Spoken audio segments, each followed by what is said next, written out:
बताया उन्होंने, 12 प्रकार का। हरे कृष्णा। आइए इस प्रातःकालीन भागवतम सत्र में आप सभी भक्तों का स्वागत करते हैं।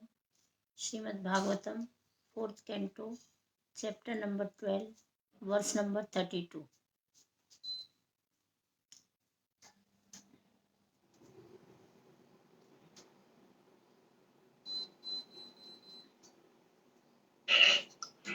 स च स्वर्लकं रक्षन् सुनीतिं जननीं ध्रुवा अभ्यस्मरदङ्गं हित्वा दिनं यास्ते निरीश्वरम्। ध्रुव महाराज जब उस दिव्य विमान पर बैठे थे जो चलने वाला था, तो उन्हें अपनी बेचारी माता सुनीति का स्मरण हो आया। वो सोचने लगे, वे मैं अपनी बेचारी माता को छोड़कर बैकुंठ लोक अकेले कैसे जा सकूंगा। तो ध्रुव महाराज जब विमान पर बैठे तो उनको अपनी माता की याद आ गई कि जिस माता ने मुझे सुमार्ग दिखाया, भक्ति का मार्ग दिखाया, भगवत धाम, उसी उनकी वजह से जा रहा हूँ, उसको मैं कैसे छोड़ जाऊं। वो उनको साथ में लेके जाना चाहिए मुझे। और अपने ध्रुव महाराज अपनी माता सुनीति के प्रति अत्यंत कृतज्ञता का अनुभव कर रहे थे। उन्हीं के मार्गदर्शन पर वे स्वयं विष्णु के पार्षदों द्वारा वैकुंठ ले जाने में समर्थ हो पाए। ध्रुव महाराज अपनी माता सुनीति के प्रति धन्यवाद दे रहे थे कि उनकी वजह से ही आज उनको वैकुंठ लोक जाने को मिल रहा है और विष्णु के पार्षद उनको लेने आए हैं। अब उन्हें अपनी माता की याद आ रही थी, वो अपनी माता को साथ ले जाना चाहते थे। ध्रुव महाराज की माता सुनीति ही उनकी पथ प्रदर्शक गुरु थी। उन्होंने ही रास्ता बताया उनको कि जंगल में जाओ, भगवान मिल जाएंगे। किंतु उनकी माता सुनीति ने ही भगवान की कृपा प्राप्त करने की विधि की शिक्षा दी थी। शिक्षा गुरु और दीक्षा गुरु का एक कर्तव्य बनता है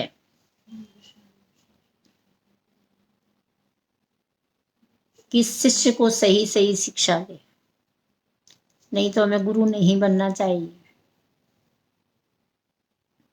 और उसको कार्यान्वित करना शिष्य पर निर्भर करता है, और वो कार्य कैसे करे ये शिष्य के ऊपर निर्भर करता है। गुरु तो ले जाना चाहता है शिष्य को, लेकिन शिष्य के भी अंदर इतनी उत्कंठा होनी चाहिए ना। बार बार बोलने पर भी यदि शिष्य ना सुने तो कैसे जा सकता है वो भगवत धाम। रोज फोन करना पड़ेगा उठाने के लिए, तो फिर कैसे भगवत धाम जा पाओगे। अपने आप उठना पड़ेगा, टाइम से उठना पड़ेगा। इतना तक छूट दे दिया गया आपको कि नहाते नहीं हो तो कोई खोमचा ढूंढ लो, एकांत में जाके बैठ जाओ कहीं पर बिना नहाए भी। क्योंकि कई बार घर के सर्कमस्टांसेस ऐसे होते हैं कि हमें लोगों को जाना होता है, तो बाथरूम खाली नहीं है या कुछ खाली नहीं है, बिना नहाए बैठ जाओ। घर के कोई तो खोमचा मिल ही जाएगा। खोमचा मतलब कोई तो कोना मिल ही जाएगा बैठने के लिए। तो शास्त्रीय आदेशों के अनुसार दीक्षा गुरु में और शिक्षा गुरु में कोई अंतर नहीं होता। सामान्यतः शिक्षा गुरु ही बाद में दीक्षा गुरु बनता है, क्योंकि शिक्षा गुरु यदि शिक्षा देगा तभी वो दीक्षा गुरु के पास जा सकता है, और शिक्षा गुरु दीक्षा बन जाता है। लेकिन स्त्रियों के साथ जनरली ये संभव नहीं है।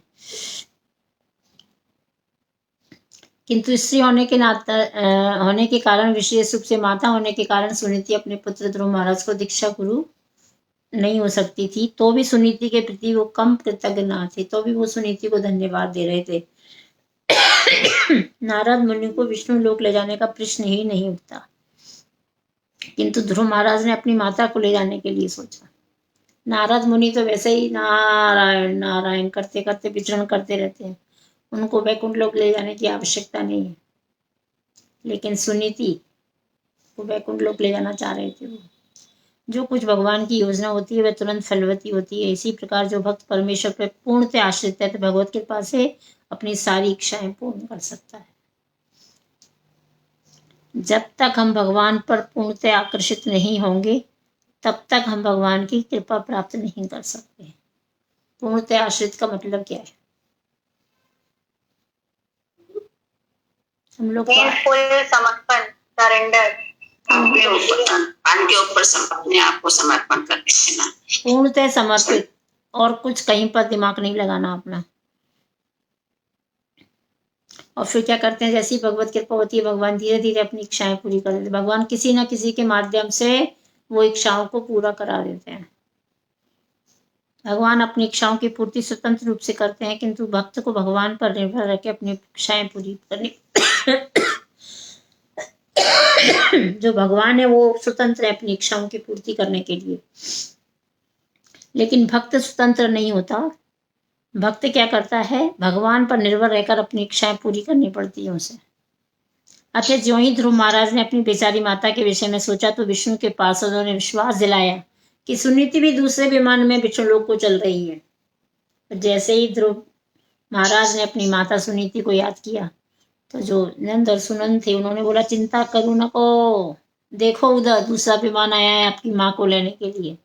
इसीलिए बोलते हैं घर में एक भक्त हो और पूर्णतः समर्पित हो तो पूरे कुल का वो कर देता है, वो क्या कर देता है, उद्धार कर देता है।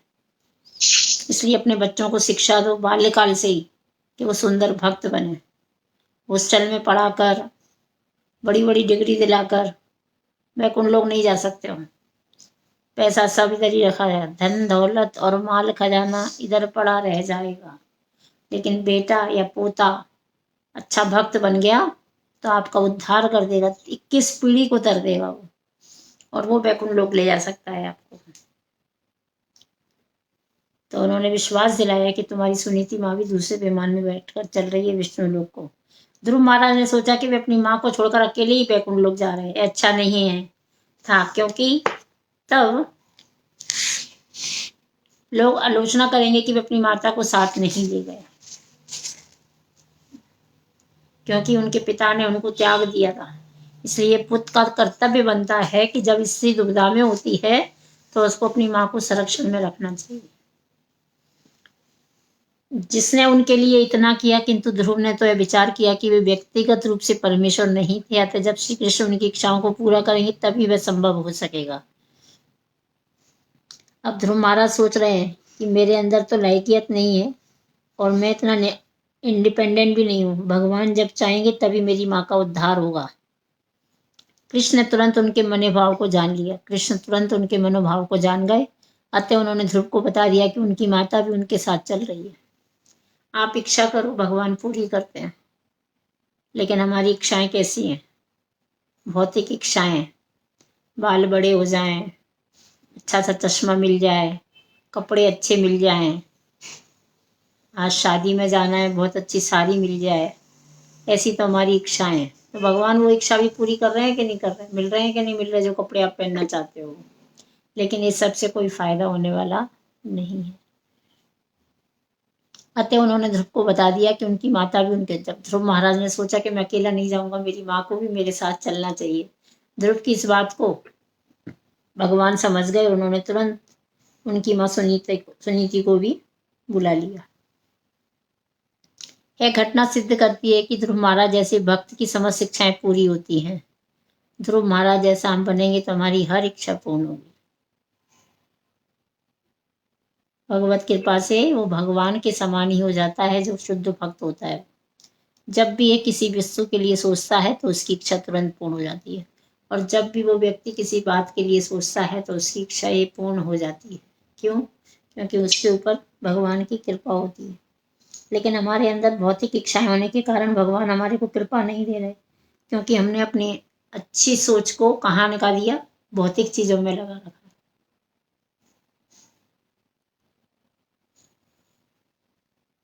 तो भौतिक चीजों से उठेंगे हम तभी हमें आध्यात्मिक शिक्षा रुचि उत्पन्न होगी, और आध्यात्मिक ज्ञान की प्राप्ति की भगवान से हम इच्छा करेंगे। आगे का श्लोक पढ़िए।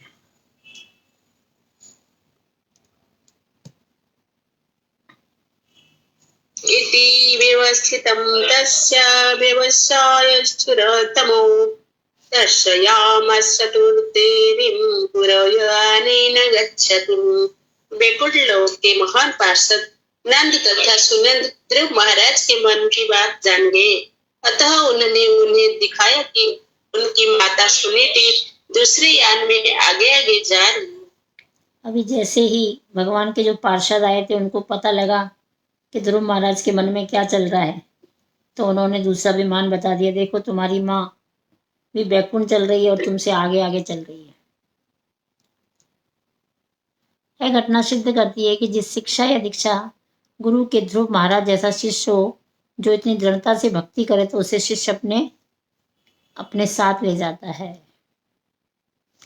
कई बार आप लोग बोलते हो ना, माता जी आपका पल्ला पकड़ लेंगे, हम बोलते हैं हम लोग आपका पल्ला पकड़ लेंगे,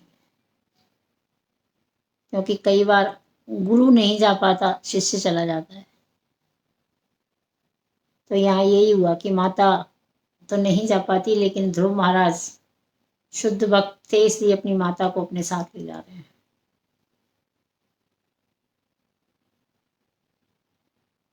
भले ही गुरु इतना बड़ा चढ़ा ना हो, यद्यपि सुनीति ध्रुव महाराज को उपदेश देने वाली थी, किंतु स्त्री होने के कारण वे ना तो जंगल जा सकी, ना ध्रुव महाराज के समान तपस्या कर सकी, तो भी ध्रुव महाराज अपनी माता को अपने साथ ले जाने में समर्थ हो सके।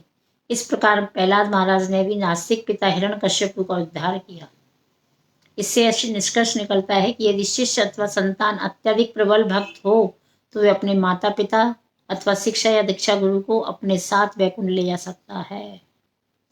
उधर हिरण्यकश्यप ने अपने पुत्र को कितनी यातनाएं दी, कितना कष्ट दिया, समोसे के जैसा कढ़ाई में तल दिया, अग्नि में जला दिया, लेकिन ध्रुव महाराज की तरह उनके अंदर भी दृढ़ता थी।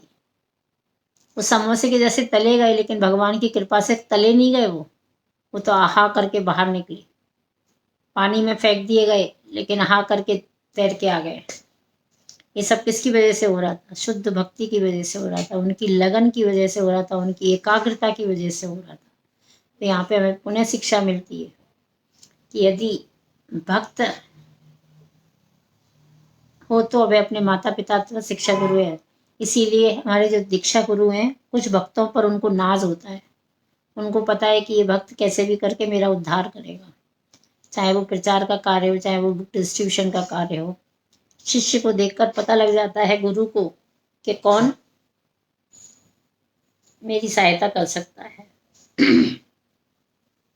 कोई शिष्य डुबो भी देते हैं शिष्य गुरु को, नालायक शिष्य होते हैं ना, वो डुबो डालते हैं शिष्य को, क्योंकि जब चेला अच्छा कार्य करता है तो गुरु का नाम होता है, और जब चेला कोई खराब कार्य करता है तो कौन है इनका गुरु, नाम किसका खराब हुआ। तो ऐसे भी शिष्य होते हैं, हमें ऐसे नालायक शिष्य नहीं बनना है, हमें हमेशा ऐसा फक्र वाला शिष्य बनना है जो कोई कुछ भी करे, हमें अपने गुरु का नाम रोशन करना है, डुबोना नहीं है उसके नाम को।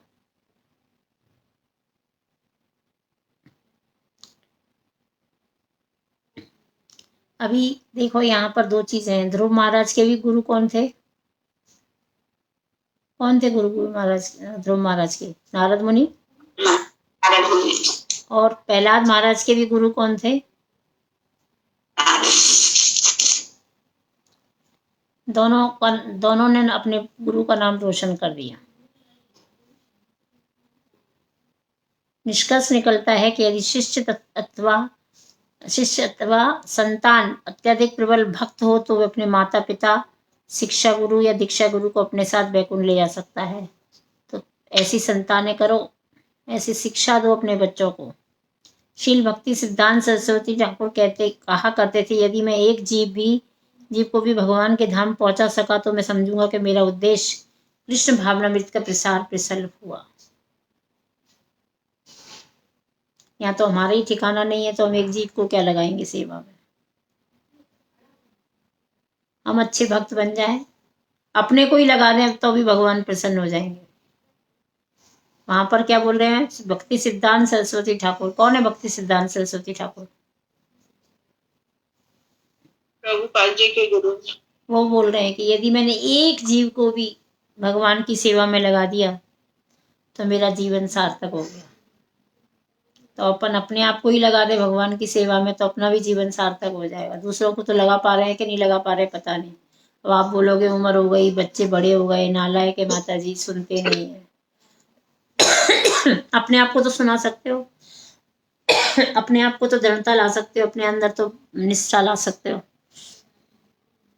अब कृष्णा भावनामृत आंदोलन विश्व भर में फैल रहा है, और कभी कभी मैं सोचता हूँ कि यद्यपि मैं अनेक मामलों में पंगु हूँ, किंतु यदि मेरा एक भी शिष्य ध्रुव महाराज के समान शक्तिशाली हो जाए तो अपने साथ मुझे भी बैकुंठ लोक ले जाने में समर्थ हो जाएगा। ये भक्ति सिद्धांत सरस्वती ठाकुर कह रहे हैं, मैं पंगु हूँ, मतलब मैं लंगड़ा हूँ, मैं तो कुछ कर नहीं सकता। मैं चल नहीं सकता।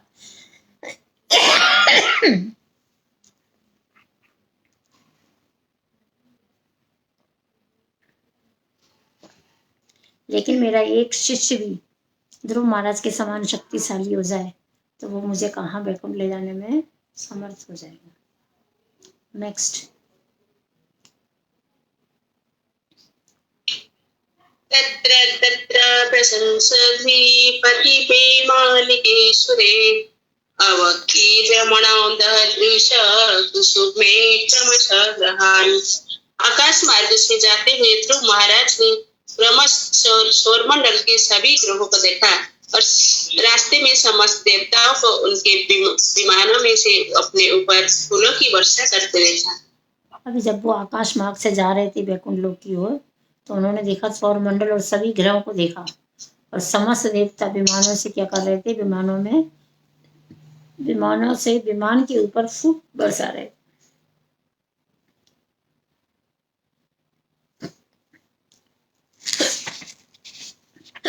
तात्पर्य पढ़िए कोई। मैं पढ़ूं? द्वारा एक वैदिक उक्ति है, यस्मिन् विज्ञापे सर्वमेव विज्ञातम भवति, अर्थात पूर्ण पुरुषोत्तम भगवान को जान लेने पर भक्त को सब कुछ ज्ञात हो जाता है। इसी प्रकार श्री भगवान के जाने से मनुष्य को वैकुंठ लोक के मार्ग में पढ़ने वाले अन्य सभी ग्रह मंत्रों का ज्ञान हो जाता है। हमें स्मरण रखना चाहिए कि ध्रुव महाराज का शरीर हमारे शरीरों से भिन्न था। वैकुंठ के विमान में चढ़ते समय उनका शरीर दिव्य सुनहरे रंग का हो गया था। कोई भी व्यक्ति भौतिक देह से कुछ लोगों को पार नहीं कर सकता, किंतु जब उसे दिव्य देह प्राप्त हो जाती है तो वह न केवल इस भौतिक जगत के उत्तर लोगों को पार कर सकता है, वरन इनसे परे कुछ लोग वैकुंठ लोक तक भी जा सकता है, यदि यह सुविदित है। किसी नारद मुनि वैकुंठ तथा भौतिक जगत दोनों में सर्वत्र विचरण करते रहते हैं। और नारद मुनि महान आत्मा थे, इसलिए वो वैकुंठ में भी जा सकते थे और भौतिक संसार में भी आ सकते थे। उसी तरीके से कोई भी साधारण व्यक्ति वैकुंठ लोक को नहीं जा सकता, उसके लिए वो आध्यात्मिक शरीर प्राप्त होना जरूरी है। तो जिस समय ध्रुव महाराज जा रहे थे तो मृत्यु आ गई थी, वहाँ पे मृत्यु के ऊपर पैर रखा उनका रंग कैसा हो गया था, सुनहरे रंग का हो गया था, दिव्य शरीर हो गया था, तभी वो बैकुंठ में विचरण कर सकते हैं, नहीं तो संभव नहीं है। भौतिक देह से उन लोगों को पार करना असंभव है। नारद मुनि दोनों जगत में, बैकुंठ में भी हैं और भौतिक जगत में भी हैं, क्योंकि उनको उस तरह का शरीर प्राप्त है। आगे का पढ़िए। यह भी ध्यान देने की बात है कि बैकुंठ लोक जाते समय सुनीता का भी शरीर दिव्य रूप हो गया था। सुनीता की भांति प्रत्येक माता को चाहिए कि वह अपने संतान को ध्रुव महाराज के समान भक्त बनने की शिक्षा दे। जब ध्रुव महाराज 5 वर्ष के थे तभी सुनीति ने उन्हें शिक्षा दी कि संसार से विरक्त होकर श्री भगवान की खोज करने जंगल में जाओ। उन्होंने कभी नहीं चाहा कि उनका पुत्र शिव की कृपा प्राप्त करने हेतु तप के बिना घर में ही सुख से रहे। हम क्या चाहते हैं, एक सेकेंड, हम क्या चाहते हैं, मेरे बच्चे को कोई तकलीफ ना हो, बेटा अच्छे से खाइयो, हाँ अच्छे कपड़े पहन, गाड़ी बंगले में घूम, थोड़ा भी कष्ट होगा ना ना ना, हम कष्ट झेलेंगे, तेरे को कष्ट नहीं होना चाहिए, हम भूखे रह जाएंगे, तेरे को कष्ट नहीं होना चाहिए। तो बच्चे हो रहे हैं नालायक। किस किस के नालायक बच्चे हैं, समझ जाओ उसका पीछे कारण क्या है। आपने खुद ने कष्ट पाया और बच्चों को लग्जरी लाइफ दी है। पहले के ज़माने में ऐसा नहीं होता था, बच्चों को माँ बाप कड़क होते थे उनके साथ में, कुछ नहीं करना है ये। आजकल के माँ बाप क्या है, एक एक बच्चे लेके घूमते हैं तो ज़्यादा मोह होता है, बच्चे नालायक निकल रहे हैं। पहले लोगों को 8-8 10-10 बच्चे होते थे, फिर भी नालायक नहीं होते थे, शरीफ होते थे। तो यहाँ पे सुनीति ने क्या किया, अपनी संतान ध्रुव महाराज को भक्त बनने की शिक्षा दी। ध्रुव 5 वर्ष के थे, सुनीति ने उन्हें शिक्षा दी, जाओ इस संसार से विरक्त होकर जंगल में जाओ और भगवान को खोजो। हम में से कितने लोग ऐसे हैं जो अपने 5 साल के बच्चे को छोड़ देंगे। हमारा 5 साल का बच्चा बाहर जाता है ना, घर के बाहर निकलता है, तब उसकी देखो देखो देखो कहाँ गया कहाँ गया कहाँ गया, देखो देखो कहाँ गया कहाँ गया कहाँ गया। बाहर एक गार्ड बैठा है, अंदर एक गार्ड बैठा है, 30-40 लोग वहां पर और लोग हैं जो बच्चे बाहर जाएगा उसका ख्याल रखेंगे, लेकिन फिर भी हम माँ तुरंत जाती है सब काम छोड़ के देखने के लिए कि बच्चा कहाँ गया, बच्चा कहाँ गया, बच्चा कहाँ गया। लेकिन सुनीति ने सब ज्ञात होने के बाद में भी ध्रुव महाराज को बोल दिया, जा बेटा जंगल जा, भगवान को खोज। जब ऐसे कठोर हृदय होंगे ना हम, तभी बच्चे को कुछ ज्ञान दे सकते हैं। यदि आपके मन में कोमलता है, जरा सा बच्चे ने बोला पेपर चाहिए, पेपर चाहिए, बाप नीचे उतरेगा तुरंत पेपर लेके देगा उसको। रोना नहीं, रो नहीं, मैं अभी लेके आता हूँ, अभी लेके आता हूँ। तो बच्चा क्या करेगा, बन जाएगा ध्रुव महाराज के जैसा। छोटी छोटी बात के लिए रोता रहेगा, चीखता रहेगा, सर पटकता रहेगा और कभी भक्ति नहीं कर पाएगा। अपने आप को अनम्यूट कर लीजिए, किसका कौन म्यूट नहीं है? किरण शर्मा। तो इस तरीके का, तो गलती किसकी है, बच्चों की है कि हमारी है? हमको कड़क होना पड़ेगा, हमारा मन हमको थोड़ा सा कंट्रोल। बच्चों को यदि अच्छा बनाना है तो थोड़ा उनके साथ कड़काई का पालन करना पड़ेगा। आप सोचोगे अरे गाड़ी है, जाना बेटा गाड़ी से चला जा। ध्रुव महाराज के पास सब कुछ था, उसकी माँ के पास, उसने दिया क्या? जा खोज कर भगवान की जंगल में चला जा। पूछा नहीं शेर खा लेगा कि भालू खा लेगा। हमारे तो बच्चा बिल्डिंग के नीचे उतर जाए तो 50 बार हमारा ध्यान नीचे जाता है, कहाँ गया कहाँ गया। 2-4 नौकर छोड़ देते, भैया देखो जाके उसको।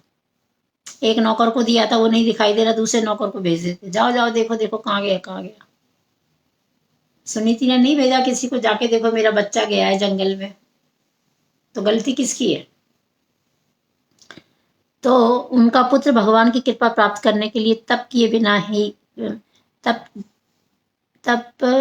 किए बिना घर में ही सुख से रहे। हर माता को सुनीति की तरह अपने पुत्र की का पालन करना चाहिए और 5 वर्ष की आयु से ही ब्रह्मचारी बनने तथा आत्म साक्षात्कार के लिए तपस्या करने की शिक्षा देनी चाहिए।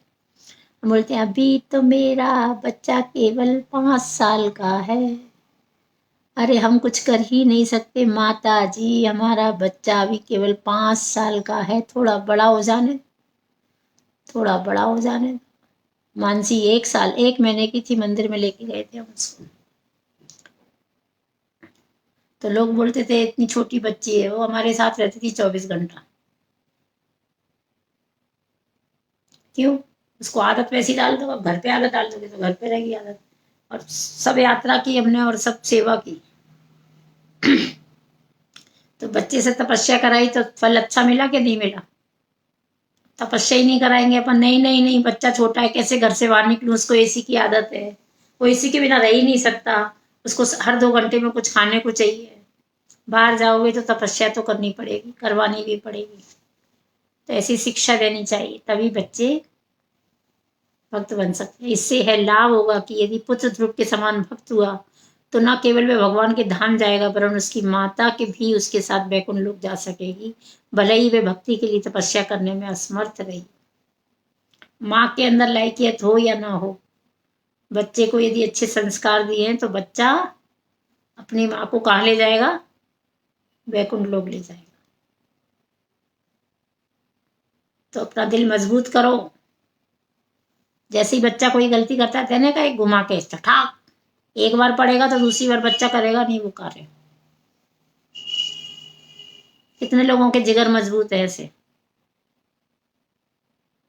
और जो बोलोगे ना बच्चा कर रहा है, अरे छोटा है, छोटा जानता नहीं नहीं नहीं नहीं नहीं, अच्छा अच्छा अच्छा कोई बात नहीं, क्या चाहिए क्या चाहिए क्या चाहिए। और जिस बात के लिए बच्चे ने अपना सर पटका है वो जिद पूरी कर दोगे, बच्चा दूसरी बार समझ जाएगा। सर पटकने से जल्दी मिलता है। तो बच्चे को जिंदगी भर आदत हो जाती है सर पटकने की, जब भी कुछ चाहिएगा तो आपने अनुभव किया होगा, देखे होंगे कई बच्चों को। हरे कृष्णा कृष्णा, ये हमारे संस्कार देने के ऊपर है, बच्चे की गलती नहीं है। इसलिए जो माँ बच्चों को दोषी ठहराती है वो माँ हमको अच्छी नहीं लगती।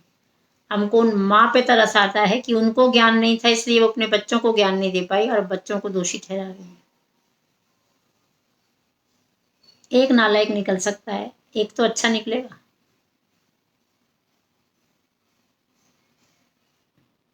हरे कृष्णा कृष्णा कृष्णा हरे हरे, हरे राम राम राम हरे हरे। श्रीमद् भागवतम महापुराण की, शील प्रभुपाद की, आप सभी एकत्रित